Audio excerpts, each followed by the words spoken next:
मैं हूं दानिश रियाज और आज हम मौजूद हैं मगरबी बंगाल के शहर मालदा में, जहां मशहूर तरबिया कैम्ब्रिज इंटरनेशनल स्कूल मौजूद है। और आज मौजूद हैं उस स्कूल के ऑनर चेयरमैन जनाब अजीज़ुर रहमान साहब।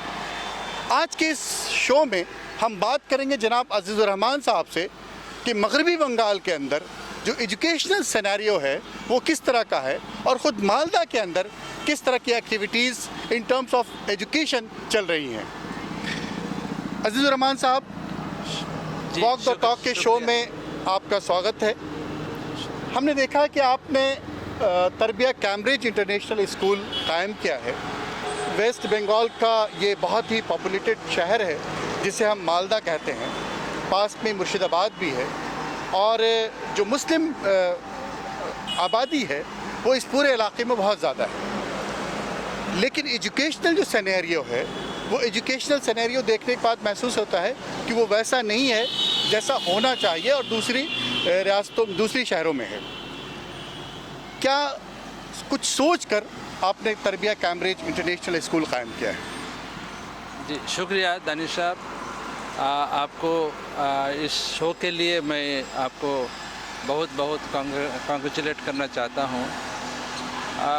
असल में ये मालदा डिस्ट्रिक्ट एक हिस्टोरिकल टाउन है, डिस्ट्रिक्ट है और हर टाइम जो है ये मालदा लीडिंग किया है दूसरे को, ये हिस्टोरिकली है।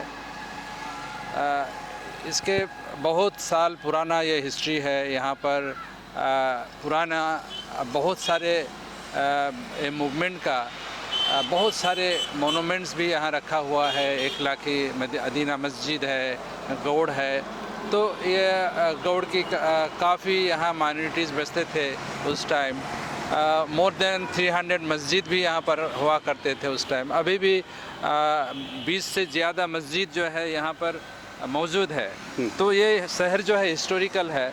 तो हम लोग इसको हिस्टोरिकल जगह को और हिस्टोरिकल रखने के लिए कुछ स्टेप्स हम लोग लिए हैं।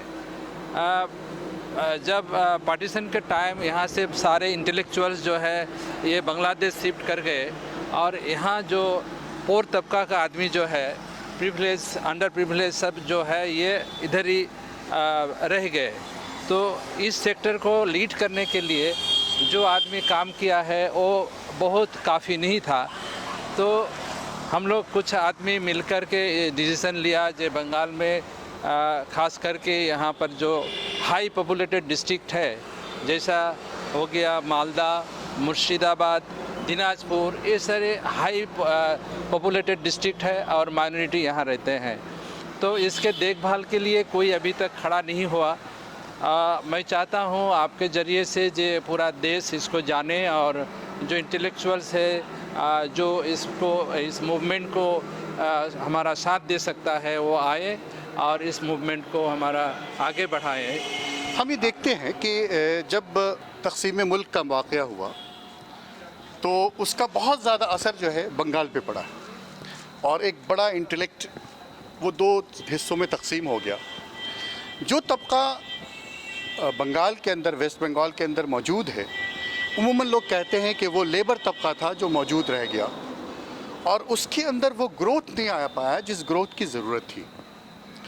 इसीलिए इंटेलेक्चुअली हम देखें तो बंगाल के अंदर जिस इंटेलिजेंसिया की ज़रूरत है, जो मुस्लिम इंटेलिजेंसिया कहलाती है, वो ना के बराबर दिखती है। क्या ये दुरुस्त है?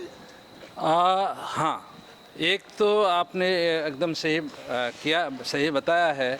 यहाँ का इंटेलेक्चुअल्स कुछ जो है वो बाहर में माइग्रेट कर गए, या तो फॉरेन में चले गए, नहीं तो देश के दूसरी जगह में वो लोग चले गए।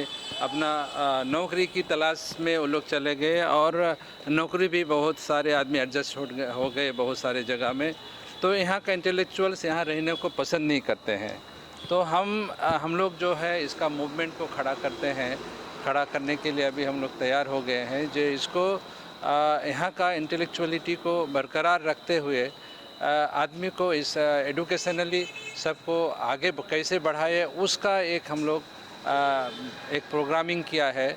और उसी प्रोग्रामिंग के हिसाब से यहाँ 100 ब्रांचेस का भी हम लोग एक तैयारी किया है जो इस साल हम लोग 100 ब्रांच उसको आगे बढ़ाएं और इसको इस्टेब्लिश करें। तो अभी तक लगभग 30 ब्रांच का काम भी चल रहा है जो जूनियर लेवल में शुरू हुआ है। प्ले स्कूल से लेकर के क्लास LKG UKG 1 तक शुरू हुआ है और एक मेन ब्रांच का भी हमारा काम शुरू हुआ है जिसमें 12 क्लास तक अभी एग्ज़ाम भी हो गया लास्ट ईयर। तो ये मूवमेंट हमारा ये चलेगा और सारे जो फीडिंग ब्रांच हमारा काम करेगा इस मेन ब्रांच को सारे एक साथ लेकर के हम लोग आगे बढ़ेंगे इंशाल्लाह। तो एक ये जो नेशनल एजुकेशन पॉलिसी में जो बात खास रखी गई है वो एक एजुकेशन ऐसा हो जिसके ज़रिए एंटरप्रेन्योरशिप आए और एक के बच्चा जब पास आउट हो तो वो टेक्निकली बहुत साउंड हो। तो टेक्निकली साउंड करने के लिए गवर्नमेंट ने बहुत सारी चीज़ें, बहुत सारी स्कीम्स इंट्रोड्यूस कराई हैं। आप उस पूरी स्कीम पे मेरे ख्याल से काम करने की कोशिश कर रहे हैं। जी। आपके पास ऑलरेडी इंडस्ट्री मौजूद है, आपके पास वो पूरा इंफ्रास्ट्रक्चर मौजूद है जिस इंफ्रास्ट्रक्चर के ज़रिए आप अपने बच्चों की तरबियत कर सकते हैं।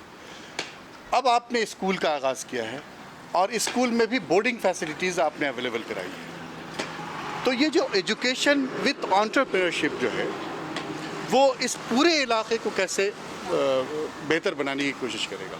जी, इसमें इलाका को बहुत फ़ायदा होगा।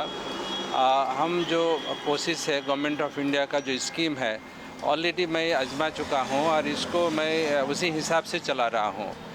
फ्रॉम LKG टू क्लास 12 जो है पूरा वो एजुकेशन सिस्टम को रोबोटिक क्लासरूम में मैं बदल दिया हूँ और उसी हिसाब से इसको क्लास में डेवलप करके same concept government of India का जो कंसेप्ट है उसी कंसेप्ट में हम इसको आगे बढ़ा रहा हूँ। इसी कंसेप्ट में बच्चे जब तैयार हो जाएगा और ये बच्चे जब आगे इसका डिग्री कोर्स हो या कोई प्रोफेशनल कोर्स में जब जुड़ जाएगा तो इनका कॉन्फिडेंस लेवल जो है और इसका लीडरशिप लेवल जो है बहुत उम्दा किस्म का होगा। ये नौकरी की तलाश जो आजकल जो आदमी कर रहे हैं उनका तलाश नहीं करेगा, नौकरी इनको तलाश करेगा। जो बच्चे यहाँ से बनेगा ये बच्चे जो है आगे इतना कॉन्फिडेंस लेवल हो जाएगा, बढ़ जाएगा जो ये बच्चे को आदमी ढूंढते रहेंगे ये तरबिया का बच्चे किधर है। अच्छा। हमको वो बच्चे चाहिए। तो यानी ऐसे स्किल्ड बच्चे आप तैयार करना चाहते हैं जो समाज के लिए बहुत फ़ायदेमंद है। फ़ायदा हम ये देख रहे हैं कि आप का ये अभी कंस्ट्रक्शन का काम भी चल रहा है, ठीक है, स्कूल का कंस्ट्रक्शन है ये।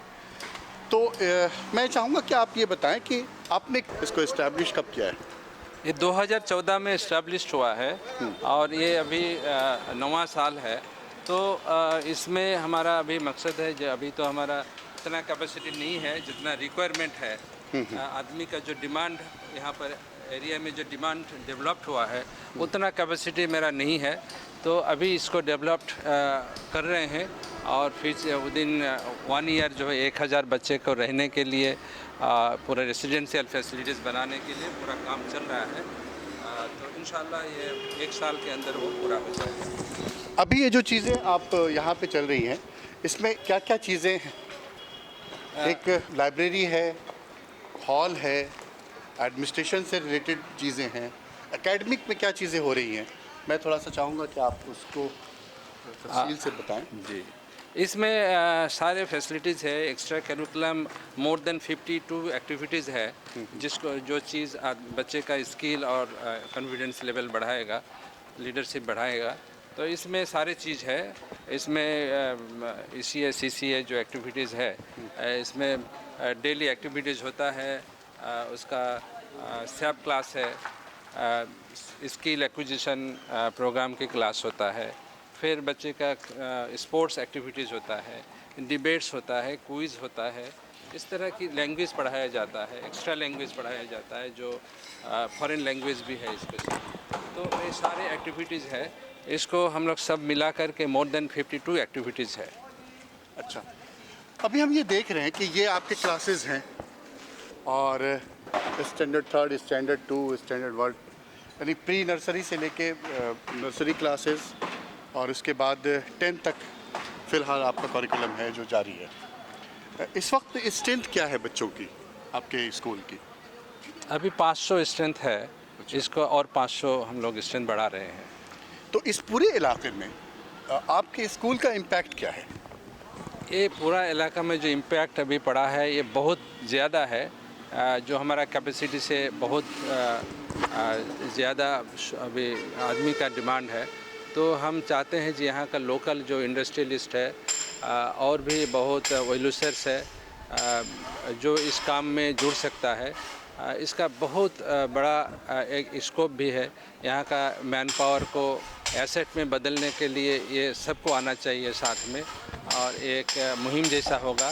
हर गांव का बच्चे ये जो मैन पावर अभी हमारा यहाँ से सप्लाई होता है बाहर में, तो वो स्किल मैन पावर बन जाएगा। तो इसको बहुत बड़ा डिस्ट्रिक्ट को बहुत बड़ा फ़ायदा होगा और देश को बहुत बड़ा फ़ायदा हो जाएगा। इस पूरे एरिया में यानी मुर्शिदाबाद हो, मालदा हो, मुसलमानों की बड़ी पॉपुलेशन है, लेकिन एजुकेशन लेवल पे मुसलमानों के अंदर वो फ़िक्र नहीं है जो फ़िक्र होनी चाहिए। ओवरऑल जो सिनेरियो है यहाँ का, ख़ास तौर से जो एजुकेशनल रेशियो है वो वैसा नहीं है जैसा रहना चाहिए। आखिर उसकी क्या वजह रही है? असल में इसका लीडरशिप का कुछ क्राइसिस है। जो आदमी तो चाहते हैं, बॉटम लेवल में आदमी चाहते हैं, लेकिन ये लीडरशिप का क्राइसिस है। अगर सही लीडरशिप मिल गया तो आदमी तो मुझे लगता है जो अभी जो हम लोग यावर किया है लास्ट फ्यू ईयर्स, तो इसमें तो बहुत आदमी का हमारा जो प्रोग्राम होता है, एनुअल प्रोग्राम होता है, बीच में ये आपका असेंबली हॉल है? जी, ये असेंबली हॉल है, ये स्टाफ रूम है, ठीक है। तो आदमी का जो क्रेज़ है वो तो हज़ारों में है। हम लोग तो इतना जगह यहाँ पर देना मुश्किल है। स्लोली हम इसका फैसिलिटीज़ बढ़ाएंगे, यही हमारा तो ये जो नियत है। पूरा कैंपस है आपका, ये पूरा कैंपस कितने एकड़ का है? ये 7 एकड़ का है। और हमारा आगे भी और प्रोग्राम रखा है दूसरी जगह इसको शिफ्ट करके, और भी ज़्यादा कैपेसिटी का इसको प्रोग्राम रखे हैं। एक चीज़ ये है कि इस वक्त स्किल्ड लोग के ना होने की वजह से यहाँ का पूरा जो लेबर है वो चला जाता है आपका दूसरे हिंदुस्तान के दूसरे शहरों में या फिर गल्फ़ में चला जाता है। तो एक तो एजुकेशन के ना होने की वजह से और दूसरे के स्किल ना होने की वजह से भी ये चीज़ें हो रही हैं। जब एक एजुकेशनल एटमॉस्फेयर यहाँ होगा, एक एजुकेशनल माहौल होगा, तो उस वक्त इस पूरे इलाके में किस तरह का इम्पैक्ट पड़ेगा? एजुकेशन होने के बाद जो मुझे लग रहा है कि ये तो बहुत बड़ा इम्पैक्ट पड़ेगा, और कोई भी डेवलप्ड कंट्री के बराबरी ये आ जाएगा। तो मैं इसको चाहता हूँ जो 5 साल का एक मिशन प्लान बना करके इसको कोई शक्ल में इसमें अगर डेवलप का मुहिम चलाया जाए, मूवमेंट चलाया जाए, तो ये 5 साल में एक यूरोपियन कंट्री में जो स्किल जो हम लोग देखते हैं सेम टाइप में मैं चाहता हूँ ये हो जाएगा। तो ये अगर हम कह सकते हैं कि आने वाली जनरेशन जो है वो आपके इस पूरे कैंपस से ही नहीं बल्कि इस पूरी एरिया से को in terms of education enjoy करेगी। जी, मैं भी चाहता हूँ वो हो जाएगा, मैं उम्मीद करता हूँ, और उस हिसाब से मेरा प्लानिंग भी चल रहा है। हम ये देख रहे हैं कि इस वक्त वेस्ट बंगाल की जो गवर्नमेंट है, डेवलपमेंटल काम जिस तरह से होना चाहिए, ख़ास तौर से एजुकेशन के फील्ड में जिस तरह से चीज़ें होनी चाहिए, माइनॉरिटी एजुकेशन के फील्ड में जिस तरह का काम होना चाहिए, उसमें बहुत ज़्यादा चीज़ें हमें दिखाई नहीं दे रही हैं। बल्कि उसके बिलमुकाबिल हम ये देख रहे हैं कि बहुत सारे जो माइनॉरिटी इंस्टीट्यूशंस हैं वो प्रॉब्लम में आ रहे हैं। तो क्या आप गवर्नमेंट को, ख़ासतौर से वेस्ट बंगाल की गवर्नमेंट को ऐसी कुछ चीज़ सजेस्ट करना चाहेंगे कि वो माइनॉरिटी इंस्टीट्यूशंस की तरफ ख़ास तौर से और इस पूरे इलाके के एजुकेशनल सिनेरियो को बदलने के लिए ख़ास तौर से वो कुछ काम करें? जी, मेरा एक सजेशन है, जो गवर्नमेंट ऑफ इंडिया के साथ जो स्टेट गवर्नमेंट का जो कोलाबोरेशन है, जो पार्टिसिपेशन है, उस पार्टिसिपेशन में अगर स्टेट गवर्नमेंट काम करे तो काम करने का तो ऑप्शन बहुत है। ख़ास करके एजुकेशन लेवल में जो पोर क्लास है उनके लिए तो ये बहुत बड़ा एक मुद्दा है, जो वो पैसा कहाँ से प्राइवेट में कैसे वो पढ़ाएंगे। तो ये पॉसिबल नहीं हो रहा है, और 98% आदमी जो है पोर क्वालिटी में पढ़ता है। तो इसीलिए गवर्नमेंट को तो आगे आना चाहिए और प्लानिंग बनाना चाहिए। ये बसेज है तो तो इन बसेस से कितनी दूर के बच्चे आपके इंस्टीट्यूशन में आते हैं? ये 10 किलोमीटर दूर से बच्चे सब यहाँ आते हैं। तो 10 किलोमीटर की सराउंडिंग तक के Surrounding, बच्चे आपके इस कैंपस में मौजूद हैं। और हॉस्टल में कहाँ के बच्चे हॉस्टल में नदिया डिस्ट्रिक्ट का है, मुर्शिदाबाद डिस्ट्रिक्ट का है, दिनाजपुर डिस्ट्रिक्ट का है और इससे मालदा डिस्ट्रिक्ट से भी आदमी बहुत है यहाँ पर। ये जो पूरा कैंपस है, इस कैंपस को आपने एक तरफ तो एजुकेशनल एटमॉस्फेयर के साथ डेवलप करने की कोशिश की है। फिज़िकल फिटनेस के लिए आपके पास क्या चीज़ें हैं? बच्चों के फिज़िकल फिटनेस के लिए आपके पास क्या प्रोग्राम्स हैं? फिज़िकल फिटनेस के लिए हम लोग वॉलीबॉल ग्राउंड है, क्रिकेट ग्राउंड है, फुटबॉल ग्राउंड है, उसके बाद टेनिस का ग्राउंड है, उसके बाद हमारा बास्केटबॉल का भी ऑप्शन है। तो सारे एक्टिविटीज़ यहाँ पर किया जाता है। तो जब यह है कि जब बच्चे आपके हॉस्टल में रहना शुरू करते हैं और आगे भी जब रहेंगे तो दो तरह से आपके बच्चों की तरबियत होगी। एक तरफ मेंटल लेवल पर आप उसको डेवलप करने की कोशिश करेंगे, दूसरी तरफ फिज़िकल लेवल पर भी आप उसको डेवलप करने की कोशिश करेंगे। क्या मैं सही हूँ? एकदम करेक्ट है, क्योंकि ये तो एजुकेशन जो है एकेडमिक डेवलपमेंट, ये मेंटल डेवलपमेंट और उसके साथ ये स्पोर्ट्स का एक्टिविटीज़ जो है, हेल्थ का एक बहुत बड़ा रिलेशन है। अगर हेल्थ फिटनेस नहीं है तो एकेडमिक में भी वो आगे नहीं बढ़ सकता है। इसीलिए सारे इंतज़ाम हम लोग किए हैं ताकि बच्चे दोनों फैसिलिटीज़ मिले और उसका फुल ग्रोथ यहाँ पर उसको मिले। ये आपका वो बच्चों के खेलने का ग्राउंड है। आप थोड़ा इस तरफ भी आएँ। तो ये जो पूरा ग्राउंड है, हम ये देख रहे हैं कि यहाँ पे मुख्तलिफ़ चीज़ों की कोशिश है। एक तरफ कोर्ट्स बन रहे हैं, ठीक है, ये फुटबॉल कोर्ट है आपका, फुटबॉल ग्राउंड है आपका, और बास्केटबॉल के लिए भी जगह आप रख रहे हैं। ये उस पूरे इलाके को आप स्पोर्ट्स जोन में स्पोर्ट्स जोन में इसको तब्दील करना तब्दील चाहते हैं। करेंगे। ठीक है। इसका बाहर भी आउटसाइड में भी अच्छा, है। ये जो आपका हॉस्टल जो ब्लॉक, गर्ल्स हॉस्टल ब्लॉक और बॉयज़ हॉस्टल ब्लॉक भी बन रहा है। तो ये पूरा प्रमाइसिस जो कि यानी हाँ, उस तरफ भी, उस तरफ भी, दीवार के दोनों उस तरफ दीवार पे भी के उस तरफ प्रमाइसिस भी वो आपके इसका- पास? हाँ, हमारे पास है। ठीक ठीक। ये है कि ये अभी पूरा एक डेवलपमेंटल स्टेज से आपका इंस्टीट्यूट गुजर रहा है जी। और कंस्ट्रक्शन का काम चल रहा है। मुख्तलिफ़ चीज़ों को सिस्टम में लाने की कोशिश की जा रही है। कोशिश ये हो रही है कि ये पूरा इंस्टीट्यूट इस पूरे मालदा टाउन ही नहीं, पूरे एरिया का एक बेहतरीन इंस्टीट्यूट बनकर उभरे। करिकुलम में आप किस करिकुलम को फॉलो कर रहे हैं? हम लोग CBSE central board of secondary education का करिकुलम फॉलो कर रहे हैं। इसके साथ लैंग्वेज भी पढ़ाया जा रहा है, जो फॉरेन लैंग्वेज है, अरबिक, स्पेनिश, चाइनीज़, ये सब लैंग्वेज भी रखे हैं। साथ में दीनियत भी बच्चे के लिए, मोरल डेवलपमेंट के लिए भी क्लासेस है। तो इतना सारे एक्टिविटीज़ चल रहा है। चूँकि आपका ये माइनॉरिटी इंस्टीट्यूशन है, माइनॉरिटीज़ के बच्चे हैं, और इस वक्त माइनॉरिटी के अंदर एक फ़िक्र और ख्वाहिश रहती है कि वो अपने बच्चों के अंदर दीनी तालीम और तरबियत की तरफ तवज्जो चाहते हैं। तो क्या दीनी तालीम और तरबियत की तरफ आपके यहाँ भी तवज्जो दी जाती है? जी जी जी, इसमें हमारा दीनियत भी पढ़ाया जाता है और सारे हर किस्म का मोरल बूस्टिंग के लिए सारे इंतज़ाम रखे हैं। ये जो पूरा सेक्शन है, ये वो जो पूरा एंट्रेंस है, हम ये चाहेंगे कि आप कैमरे के ज़रिए दिखाएं। तो ये जो आपका कंस्ट्रक्शन हो रहा है, ये वहाँ से आप एक पूरा कैंपस ये डेवलप करने की कोशिश कर रहे हैं? ये बॉयज़ सेक्शन और गर्ल्स सेक्शन दोनों का अलग अलग एंट्रेंस है। उसका हॉस्टल फैसिलिटीज़ के साथ ये जुड़ा जाएगा। ये अलग एंट्रेंस गर्ल्स के लिए होगा और बॉयज़ के लिए अलग एंट्रेंस होगा। तो ये दोनों का फैसिलिटीज़ हम लोग प्रोवाइड करेंगे। हम ये देखते हैं कि ये जो बंगाल है, बंगाल के अंदर एक वक्त था कि बहुत ज़्यादा खुशहाली थी। इसी तरह इसीलिए यहाँ पे बहुत सारे लोगों ने हुकूमतें की, यहाँ दारुस्सुल्तनत रही है। लेकिन अब वो सिनेरियो चेंज हो गया है। अब लेबर है ज़्यादा, सोचने समझने वाले लोग बहुत कम हैं। वजह क्या रही है? मेन तो एजुकेशन है।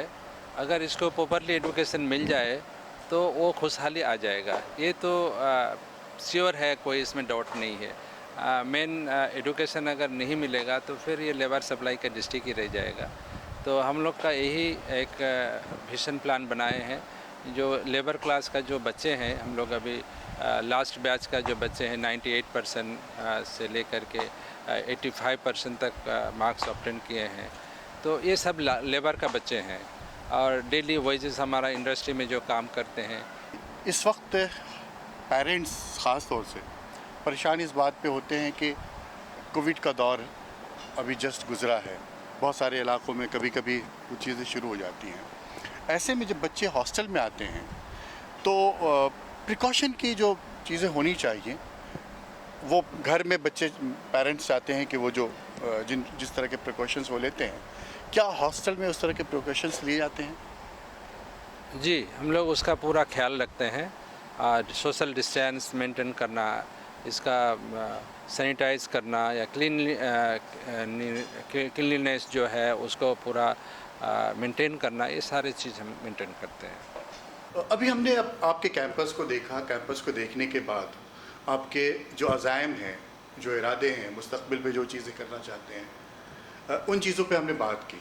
एक चीज़ जो मगरबी बंगाल में ख़ास तौर से महसूस की जाती है वो ये कि यहाँ पे माइनॉरिटीज़ की यूनिवर्सिटियाँ बहुत कम हैं इस वक्त, जबकि पूरी दुनिया में और ख़ुद हिंदुस्तान में यूनिवर्सिटीज़ का ट्रेंड बढ़ता जा रहा है। वेस्ट बंगाल में हम बहुत कम यूनिवर्सिटीज़ देखते हैं। तो क्या आपके अंदर वो ख्वाहिश है, जब आप एक मुस्तक़बिल का प्लान कर रहे हैं, एक इंस्टीट्यूशंस को इस्टेब्लिश कर रहे हैं, इंस्टीट्यूशन को बड़ा करना चाहते हैं, कि आप किसी डीम यूनिवर्सिटी की तरफ बढ़ें या किसी प्राइवेट यूनिवर्सिटी की तरफ बढ़ें? जी शुक्रिया, बहुत बढ़िया क्वेश्चंस है। असल में दुनिया में जो डेवलप्ड कंट्री होता है, इसका यूनिवर्सिटी का एक वहाँ पर जो रेशियो होता है, एवरेज 50,000 पॉपुलेशन में एक यूनिवर्सिटी होना चाहिए। जो हमारा देश में 50,000 तो दूर, ये 10 लाख में एक यूनिवर्सिटी भी नहीं है। तो इसका बहुत ज़रूरत है। ये चाहे गवर्नमेंट, तो गवर्नमेंट को आना पड़ेगा, इसका मोटिवेशन गवर्नमेंट को करना पड़ेगा, प्राइवेट को भी आना चाहिए और गवर्नमेंट को भी जितना सपोर्ट है एज ए डीन यूनिवर्सिटी, मुझे लगता है कि इसका बहुत ज़रूरत है। और ये हर हालत में जो है, अगर इस आदमी को स्किलफुल या रिसोर्सफुल बनाना है, देश को आगे बढ़ाना है, तो यूनिवर्सिटीज़ की बहुत ज़रूरत है। और यहाँ इस सेक्टर में तो बिल्कुल ही यहाँ एक गैप बना हुआ है। तो इसका मतलब है कि वेस्ट बंगाल के अंदर लोग अगर प्राइवेट यूनिवर्सिटीज़ इस्टेब्लिश करना चाहें तो गवर्नमेंट उसको सपोर्ट करेगी, क्या आपको ऐसा लगता है? जी, गवर्नमेंट तो पॉजिटिव लग रहा है। फिर भी अगर कहीं कॉरपोरेशन की अगर क्राइसिस है, तो गवर्नमेंट को आगे आना चाहिए। अगर गवर्नमेंट खुद नहीं कर सकते हैं तो प्राइवेट को इसका अपॉर्चुनिटीज़ खुलना चाहिए प्राइवेट के लिए। तो क्या आप खुद इस इनिशिएटिव को लेना चाहेंगे? जी, इंशाल्लाह हम बहुत जल्दी इसका स्टेप्स, हमारा विजन प्लान ऑलरेडी बना है और उसी के सामने रखते हुए हम लोग सारे प्लानिंग सजा रहे हैं। तो इस पूरे इलाके में अगर यूनिवर्सिटी की बात की जाए तो किस तरह के स्टेप्स आप ले रहे हैं या लेना चाहेंगे? इस इलाका में हम लोग कई तरह की प्लानिंग किए हैं। यहाँ एरिया में जो इंडस्ट्रियलिस्ट है उनसे हमारा बहुत गहरा ताल्लुक़ है और सबको हम बुलाया भी है। अगला 2-3 दिन में हम लोग उसके साथ भी फिर बैठक है। तो ये मीटिंग में डिसीजन होगा, जो डिसीजन इस मामले में जो यूनिवर्सिटी कायम कैसे हो और पॉपुलेशन को, हमारा पॉपुलेशन को ज़्यादा से ज़्यादा आगे बढ़ने के लिए जो सपना दिखाना है, रिसोर्सफुल बनाना है, इसके लिए हमारा ये मीटिंग अभी हम लोग इसका बुलाए हैं और ये जल्दी से जल्दी हर हालत में इसको करना पड़ेगा। नहीं जाती कहाँ तक फ़िक्र इंसानी नहीं जाती, मगर अपनी हकीकत आप पहचानी नहीं जाती। लेकिन जब इंसान अपनी हकीकत पहचान लेता है और इस हकीकत को पहचानने के बाद जब उसके अंदर ये जज्बा, ये ख्वाहिश पैदा होती है कि वो उस हकीकत की ताबीर करे, उस हकीकत को इस तौर पर पेश करे कि उसका इम्पैक्ट समाज और सोसाइटी पर पड़े, हम उन्हीं लोगों को तलाशते हुए पहुँचे हैं मालदा टाउन के जलालपुर में, जहाँ हमारी मुलाकात आज मोहम्मद अजीज़ुर रहमान साहब से हुई है, जो तरबिया कैम्ब्रिज इंटरनेशनल स्कूल के चेयरमैन हैं। इन्होंने अपनी शख्सियत को पहचाना है और इस पूरे खित्ते में तालीमी इनकलाब बर्पा करने की कोशिश की है। इनका ये इदारा तरबिया कैम्ब्रिज इंटरनेशनल स्कूल इस तौर पर अहमियत का हामिल है कि इस पूरे खित्ते में, जहाँ के बहुत कम ही स्कूल और कॉलेजेस हैं, लेकिन आबादी के एतबार से एक बड़ी आबादी यहाँ क़याम पज़ीर है, वहाँ तरबिया कैम्ब्रिज इंटरनेशनल स्कूल ने 2014 से ही अपने इम्पैक्ट को डालने की कोशिश की है और अपनी बुनियाद के साथ ही न सिर्फ इस इलाके के माहौल को, इस इलाके के पूरे एजुकेशनल एटमॉस्फेयर को तब्दील किया है, बल्कि आइंदा भी वो ये चाहते हैं कि इस पूरे इलाके के अंदर वो तालीमी इनकलाब बर्पा हो, जिसके ज़रिए न सिर्फ यहाँ के तलबा व तालिबात एजुकेशन के फील्ड में आगे बढ़ें, बल्कि एंटरप्रेन्योरशिप के ज़रिए भी अपनी ज़िंदगी को खूबसूरत और खुशगवार बनाएं। एक ऐसे दौर में जबकि पूरी कम्युनिटी एजुकेशन की तरफ अपनी तवज्जो मरकूज़ किए हुए है, यकीनन जनाब अजीज़ुर रहमान साहब की ये कोशिश, ये काविश इंतहाई काबिल एहतराम ही नहीं, काबिल सद एहतराम और काबिल मुबारकबाद है।